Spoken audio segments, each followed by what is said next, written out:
Okay, you know what? The stories that you see on Dateline NBC and 60 Minutes, those terrible tragedies of somebody who does 10 to 15 for the most unspeakable crimes against an abused spouse, girlfriend, relative. They are let out, maybe with good behavior, whatever, and the rest of society doesn't know about it. Now, society in general can pretty much take care of itself. But the one person that has been the victim of the abuser so often becomes the victim all over again, because where does the abuser head? Right back home or to that town. And sometimes it's another town. Sometimes she started a new life. But it doesn't matter. He finds her anyway. And I am so proud of Carolyn Warner and Joanne Bunn for wanting to do something about it. Carolyn, look, as a former superintendent of public instruction, as somebody who's been involved in educating our kids in so many different capacities, including right now as you travel and lecture around the country, why did you get started in this? I mean, obviously, clearly, there's a marvelous value, but it's so far removed from what you do. I had a son named Christopher. Christopher passed away in February this year. And what he was doing is he had a program called Pets 911. He had a program in addition to that called Earth 911. As we're looking at Chris, remind us how old he was in February. Oh, good. I didn't see that. That's great. How old was he in February? He was in February 49. And what caused He had a heart death? problem. He had had it for some time. He knew it. Joanne knew it. They were fully aware of it. He was convinced that he was getting better and that he was going to be cured completely instead of going to the extreme degree of having a defibrillator, a pacemaker put in. So he rejected that. And he bet and lost. It was a sad, sad story. In any case, the last thing he worked on was Amber Alert, and was in the process of working on a program to protect, look after, help survive these women that are so frequently abused, as you just so aptly described. And Chris was here, by the way, as my guest, talking about Amber Alert. And of course, I've known him ever since he was a kid. But I didn't know this young lady who you're going to introduce us to right now. My daughter-in-law, my new daughter, is a young woman who is so attractive and so intelligent and was so much involved in all three of these efforts, because she is the computer engineer, brilliant. I don't even try and talk to her about those things. Isn't that disheartening when you say, how's it going, and then you don't understand the answer? That's exactly correct, and I don't even try any longer. So, this is my new daughter, Joanne Bunn, who is continuing the work that Christopher began, but Joanne started this work also, because she and Christopher were a team, so Joanne, she's perpetuating. Joanne, first of all, welcome to the Pat McMahon Show. I don't welcome Carolyn anymore because she's on almost as much as I am. Explain this. This OmniLink? Yes, OmniLink Systems is a manufacturer of this. How does this work? How that works is it's actually a hybrid of GPS and cellular technology. And what this, if I may. Yes, please. This goes on the offender's ankle. And it is tamper evident because there are fiber optics that run all throughout this band. So in the event that he were even try to torque it or twist it or even cut it off, immediately a signal would be sent from the device to the parole officer. I mean, this is like real-time information, and the parole officer knows that he is tampering with this device. Okay, but how is this different than the ankle bracelets that the felons wear when they're under house arrest? This is different because this is a single unit. This is the entire device. Other units have multiple devices and they aren't active, meaning at the end of the day, they have to plug the ankle bracelet into a landline, and the landline will then send all the information to the parole officer. So you won't know till 24 hours later where that offender has been. Oh, I didn't even realize that they did that on a memory basis. So this is live and instantaneous. Yes. This is real-time information. And the other unique thing about this is completely waterproof. So The offender has never a need to ever take this off. They can go swimming with it, bathing with it, they can go in a spa. It just doesn't matter. And it is recommended that they don't take it off. Yes, highly recommended they don't. Because there's going to be somebody at the door fairly soon. Absolutely. Tell me about the day that you and Chris began to talk about this. Yeah, actually, it started back in November, and this was Chris. This last November? Yes, November of of 06. And Chris was very interested in finding ways to help protect battered women, and so he happened to run into Tom Nicolai of OmniLink Systems, and Tom lives here in Scottsdale. He's a representative and I believe a principal of OmniLink. And what is OmniLink? What was it before you and Chris and the other gentleman got together? What were they doing? The same thing, but mostly for people who were on parole for various reasons. They were out on probation. But Chris, being that he wanted to specifically help battered women, he found he got together with Tom Nicolai and saw that this was the perfect solution to help battered women. It just creates another layer of protection for these women.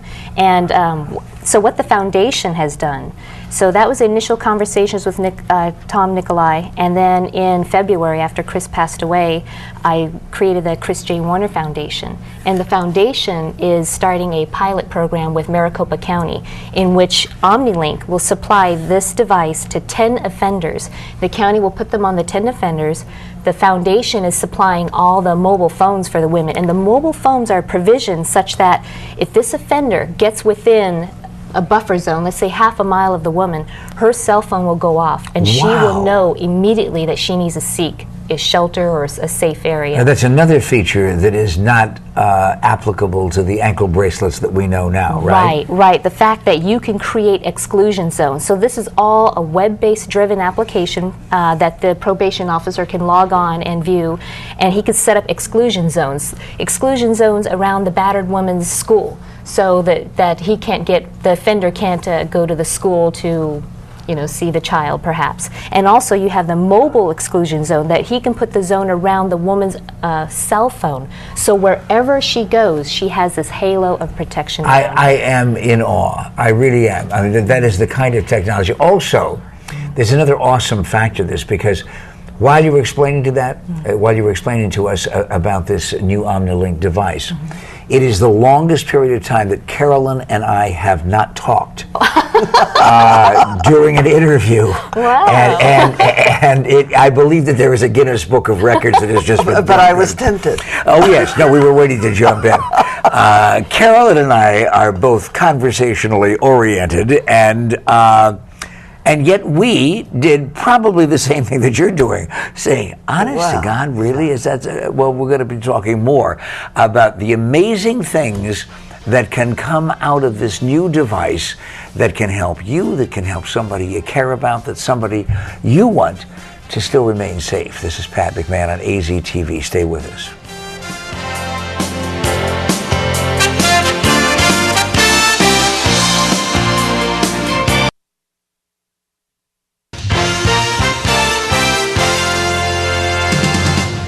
So Carolyn Warner and Joanne Bunn. Carolyn Warner, president of Corporation Education Consulting Incorporated. She's still helping us teach our children around the country, teach them better than we would be able to without her work. And then Joanne Bunn, daughter-in-law of Carolyn, founder of the Chris J. Warner Foundation. You met Chris just a few minutes ago. Chris, who was Carolyn's son and Joanne's husband, and all of them together arrived at this remarkable thing. Chris, good-looking guy, gone so early in his life, just this past February. But boy, his memory will live not only in the hearts of the Warner family, but also with families who will be safer and be able to live a peaceful life as a result of this equipment. Now, what is it that goes on? What is it that goes on, Joanne, at the other end of this? If I'm the parole officer, or if I'm the guy who's getting the signal, Is there a dramatically involved and complex unit that is on the other end of this, that's the receiver to this transmitter? Well, yes. There is an entire bank of server systems. And as I mentioned, this entire application that tracks each and every offender, it's all available online. So the parole officer just needs a web interface like Microsoft IE that he can go on, log in with his own passwords, and then this has a unique ID, and then it's a very simple program in which OmniLink created. And so simple that I could understand it? I mean, are I'm you certain of it. All right, but if the Maricopa County law enforcement people, for example, if they're using this, they don't have to have then a different receiver unit than the Phoenix Police and the DPS and all of those people? No, all that unit is just contained in one central location, and all they need to interface that is a web browser. Now, has this already been in use? Yes, it has been. As a matter of fact, the most recent application has been in New York with the New York City Police. And the reason they are so excited about this is the previous devices they used, they would lose the offender when he went into the subway. And now with this device, is that correct, Joanne? Yes, absolutely. That's the reason why OmniLink won that contract for New York, is because with this device, you can track the offender when they're in the subway system as well as when they're in a high-rise. Do we have any stories yet? Do we know about anybody that, in fact, was tracked as a result of wearing this ankle device? Oh, yeah. Right now, there's about 3,500 offenders being tracked from the OmniLink system. But if I've got this on, even if I'm a stupid criminal, I'm probably not going to go where I'm not supposed to go.